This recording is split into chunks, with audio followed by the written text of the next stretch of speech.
জাহান্নামে কেন অনেক নারী থাকবে জানেন? কারণ তারা শুধু নিজেরা অপরাধ করে না, হাজারো মুমিন মানুষের নূর তারা কেড়ে নেয়। দ্যাট ইজ ওয়াই তারা জাহান্নামে বেশি থাকে।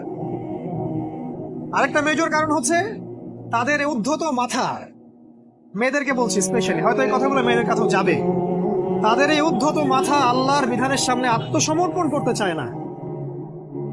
তাদের এই উদ্ধত মাথাটা আল্লাহর বিধানের সামনে আত্মসমর্পণ করতে চায় না। এই কারণে তারা জাহান্নামে বেশি থাকবে। যে কোনো বিধান আল্লাহ তাদের সামনে বলেন, সব মেয়ের কথা বলছি না, ম্যাক্সিমাম বিভিন্ন যুক্তি তারা দিবে। সামি'না ওয়া আতা'না এই পর্যায়ের না, যুক্তি দিবে। পর্দা করলে কি এখন কেমন করে চাকরি করব, পর্দা করলে কেমন করে পড়াশোনা করা যায়, এখন তো যাইতেই হচ্ছে, কিছু তো করার নাই, বিভিন্ন যুক্তি, হাজারটা যুক্তি তারা দিবে।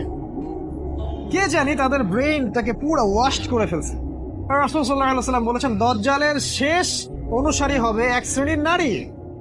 মাশাআল্লাহ, দাজ্জালের শেষ অনুসারী হবে এক শ্রেণীর নারী। তাদেরকে ঘরে ইসলামিক অনুশাসনে রাখার জন্য বাবা, ভাই, স্বামী শিকল দিয়ে বেঁধে রাখবে, তারপরেও তারা শিকল ছেড়ে বের হয়ে যাবে, আটকাতে পারবেন না, because of their mind is brain wash. এ কারণে দেখা যায় তাদেরকে যখন কোনো বিধানের কথা আপনি বলবেন, তাদের এই উদ্ধত মাথাটা আল্লাহর বিধানের সামনে অবনত হতে চায় না, বিভিন্ন যুক্তিতর্ক তারা দেয়। এই কারণেই তাদের সংখ্যাটা জাহান্নামে বেশি হবে। আরো কারণ আছে, রাসূল বলেছেন সারা জীবন তাদের জন্য করবেন। স্পেশালি তাদের উদ্দেশ্য করে বলছি, যাদের অ্যাফেয়ার আছে, যতই করেন, যত কিছুই করেন না কেন, আপনি যদি তাকে ভোগ বিলাস এবং পার্থিব সুখ শান্তি দিতে না পারেন, সে আপনাকে চিনবে না এক সময়। আপনি যদি আমাদের কথা বিশ্বাস না করেন, লিখে রাখতে পারেন। আর এমনিতে লিগ্যাল বৈবাহিক সম্পর্কেও সারা জীবন অনেক কিছু করবেন, হঠাৎ একদিন কোনো একটা কারণে ঝগড়া লেগে গেছে, তখন দেখবেন সে বলে বসবে, সারা জীবন তোমার কাছে কিছুই পেলাম। আমি নারীদেরকে ছোট করছি না, তাদের কিছু কিছু পয়েন্ট বলছি, এইসব কারণে তারা জাহান্নামে থাকবে। আমি একটু এই কথাটা না বললে জাস্টিস হবে না। রাসূল সাল্লাল্লাহু আলাইহি ওয়াসাল্লাম মেরাজে গিয়েছিলেন, আপনারা জানেন। তিনি মেরাজের রাতে অনেক অলৌকিক জিনিস দেখেছেন, নবীদের সাথে সাক্ষাৎ করেছেন, ইভেন আল্লাহর সাথে কথা বলেছেন, আল্লাহর নূর দেখেছেন। এই সময় সবাই তাকে হাসি মুখে সম্বর্ধনা জানিয়েছিল। যার সাথেই দেখা হয়েছে তার সাথেই তিনি হাসি মুখে অভ্যর্থনা তাকে জানিয়েছে, আসসালামু আলাইকা আইয়ুহান নবী, সবাই বলেছে হাসি মুখে। একজন মালাক, একজন ফেরেশতা তাকে দেখে হাসেননি, একজন। আপনারা কি জানেন?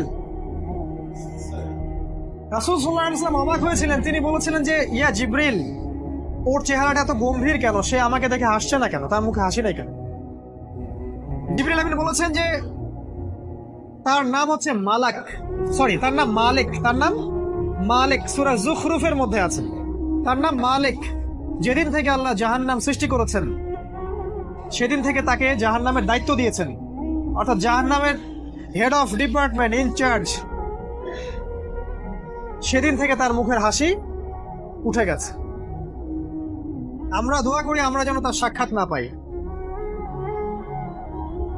তার কাছে পারমিশন নিয়ে রাসূল সাল্লাল্লাহু আলাইহি ওয়াসাল্লাম জাহান্নামের দিকে তাকিয়েছিলেন, ভিতরে দেখেছেন কি আছে। তিনি পরে যা ব্যাখ্যা করেছেন তা হলো, আমি দেখলাম সেখানে খালি মেয়ে আর সেখানে খালি নারী আর নারী। এই হাদিসটা আপনার মাকে বলবেন, আপনার বোনকে বলবেন, আপনার মেয়েকে বলবেন, আপনার স্ত্রীকে বলবেন। এই হাদিসটা যদি কারো হৃদয়ের মধ্যে গেঁথে যেতে পারে, তার দ্বারা অন্যায় করা সম্ভব না। কিভাবে একটা মেয়ে সবকিছু উন্মুক্ত করে ঘুরতে পারে যখন অলরেডি তার আত্মা জাহান্নামে জ্বলছে, অলরেডি, কারণ ভবিষ্যৎ তো আল্লাহ জানেন। যেমন উমর রাদিয়াল্লাহু আনহু এর ঘর জান্নাতে আছে, রাসূল সেটা দেখে আসেন নাই? এসে ওমর ইবনুল খাত্তাবকে বলেছেন না যে আমি দেখে আসছি তোমার ঘর, আমি ঢুকিনি তোমার ঘরে তোমার আত্মসম্মানের কারণে। তার মানে তিনি পৃথিবীতে বিচরণ করছেন, ঘর তো জান্নাতে অলরেডি তৈরি হয়ে আছে। মেয়েরা দিব্যি ঘুরছে এভাবে, এবং তারা মোটেও সচেতন না তাদের ঘর হয়তো বা জাহান্নামে রেডি। আর আমাদের so called modern western civilisation এদেরকে ব্রেইন ওয়াশ করে দিয়েছে। তারা বাজার করছে, তারা নগ্ন হয়ে ঘুরছে, কাপড় পরেও তারা নগ্ন থাকছে, তারা মডেলিং করছে, গান গাচ্ছে, নৃত্য প্রদর্শন করছে, মিডিয়া আসে, তার দেহ লক্ষ লক্ষ কোটি কোটি মানুষ দেখছে। হাজারো মানুষের নূর চলে যাচ্ছে, অন্যের নূর নষ্ট করে জান্নাতে যাওয়া যাবে না। রাসূল সাল্লাল্লাহু আলাইহি ওয়াসাল্লাম যে আলামতগুলো বলেছেন তার মধ্যে অন্যতম একটা আলামত হচ্ছে শেষ জামানায় মেয়েদের সংখ্যা বাড়বে, ছেলেদের সংখ্যা কমে যাবে।